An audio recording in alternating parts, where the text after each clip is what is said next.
If your kitchens only seem to run well when you're at the stove, that's not leadership, that's dependency.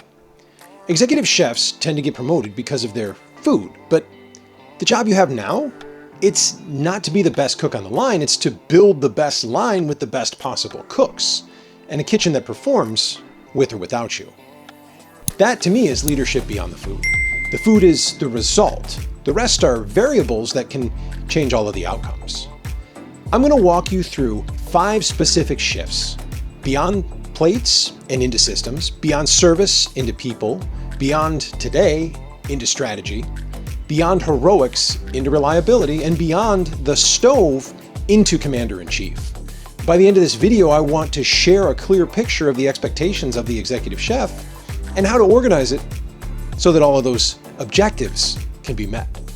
Now, if we haven't spent any time before, my name is Gerald Ford, and I've spent almost 3 decades evolving in my craft, from washing pots and pans to cooking in Michelin-starred kitchens, leading in hotels like the Mandarin Oriental, the Ritz-Carlton, and the Four Seasons, and chefing, directing, and administrating in private clubs. For the last 5 years, I've been coaching executive chefs just like you, and I've seen brilliant cooks completely crushed by the shift into that role of executive chef. But in my mind, with a clean understanding of leadership beyond the food, it's not only manageable, it's actually fun. Now, I've never been perfect. I don't claim to be. I'm here to share the lessons that I've lived, the good, the bad, the ugly, and hopefully save you some time in the process. So now, let's break down those 5 shifts. Here's the core problem. Most chefs get stuck in a loop where their skill becomes the prison. You're so good at fixing plates, jumping on the line, saving service that you never build the systems or people around you to do it without you. So the talent becomes the bottleneck. You become the crutch.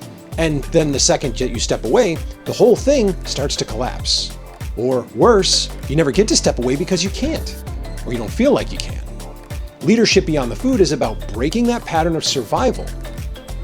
As we walk through these 5 shifts, think about one area in your kitchen where everything depends on you personally. It's the tickets, ordering, menu changes, event prep, schedule writing. You know what it is. And before we get too far into this, take a moment, and if any of this is hitting home, send it to a sous chef you're grooming for that role, and it's going to give you both a shared language for what leadership in the kitchen can look like. All right, shift number 1, go beyond the plates and into the systems.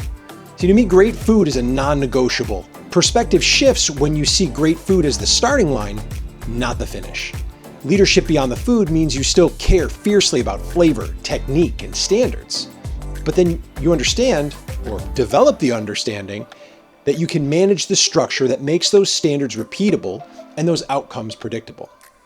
Now, I see that looking like standardized recipes that the team uses consistently. Prep lists written and checked, not executed from memory.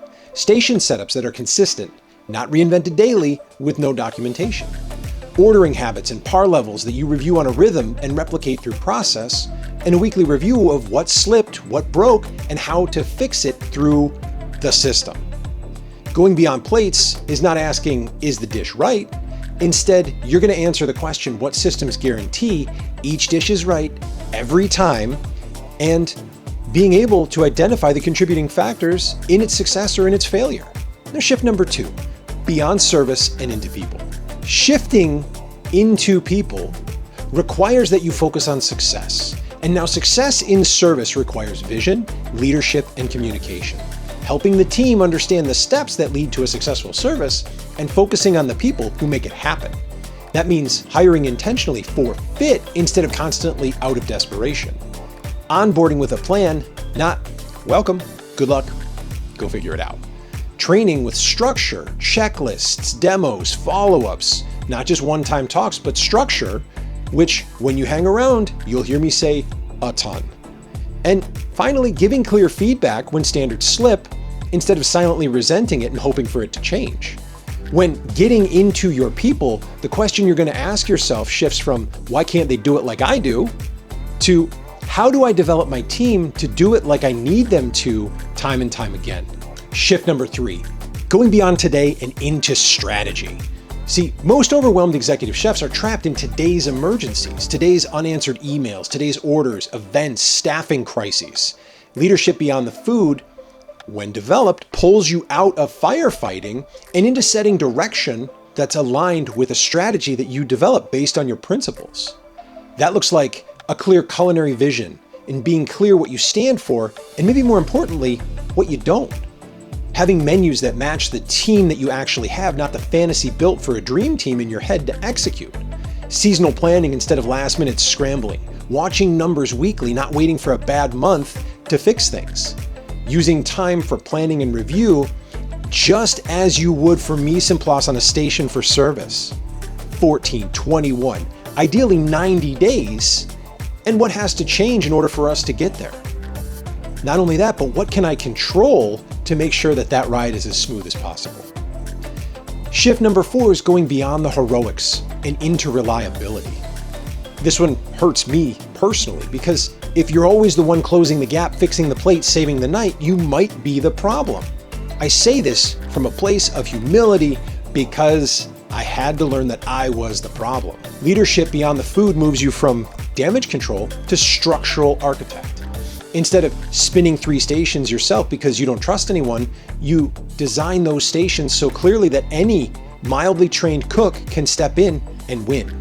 Instead of fixing the same mistake over and over again, you invest up front in a plating guide, a demo, buffet pack, and a follow-up. Instead of staying until midnight just to get it done, you identify where that system broke and fix it so you don't repeat that same pain again. Reliability is not as flashy as heroics, but it is the foundation for consistency and predictable response. And then shift number 5, going beyond the stove and into the commander-in-chief. This is a big one. As an executive chef, you're not responsible to do the thing. You're responsible for making sure that the thing gets done to the standard that you set. And that's a completely different role. It's very easy to get wrapped up in doing the thing so that it's done at a very high level, but it makes it impossible to delegate. Being the commander-in-chief means that you define the standard clearly, what good looks like, not just what it seems like in your head, verbally spoken. You delegate execution, but you still inspect what you expect. And then when standards slip, you can diagnose if it's a training issue, a skill issue, a discipline issue, or a broken system. And then you're able to make the time to coach, correct, or retrain until the brigade can execute without you constantly at the stove. Now you can still jump in on a station when you choose to, but it's by design, not because the whole operation is built around you doing that. That's leadership beyond the food. So now let's pack this up all nice and neat and put it to bed. Leadership beyond the food is not about caring less about the food. It's about building systems, people, and structure that allow excellent food to show up predictably and consistently. In essence, caring about all of those other pieces the same way that you always have cared about the food. Whether you're on the pass, in a meeting, at home, with your family, or in the office. Those 5 shifts, moving beyond the plates and into systems. Beyond service and into the people. Beyond today and into your strategy. Beyond the heroics and into reliability. Beyond the stove and into the commander-in-chief. If you want one simple daily question to keep you on track and to test where you're at, ask yourself, am I doing this because I want to, or because I haven't built the system, person, or standard to do it without me? Ask that honestly for a week, and you'll see exactly where there's holes in the program. Now, if this helped clarify the tasks in front of you, do 2 things. 1, send this to a sous chef you're developing. Get them thinking about leadership beyond the food, not after they've burned up. And 2, stick around on the channel because I break down the systems, tools, and mindsets that help executive chefs move from chaos to burnout through structure and running those structured kitchens that perform consistently at a high level without relying on heroics to survive. Take a second to like, subscribe, and drop a comment with which of the 5 shifts hits you the hardest in the comments below, and I look forward to seeing you in the next video. Thanks for your time.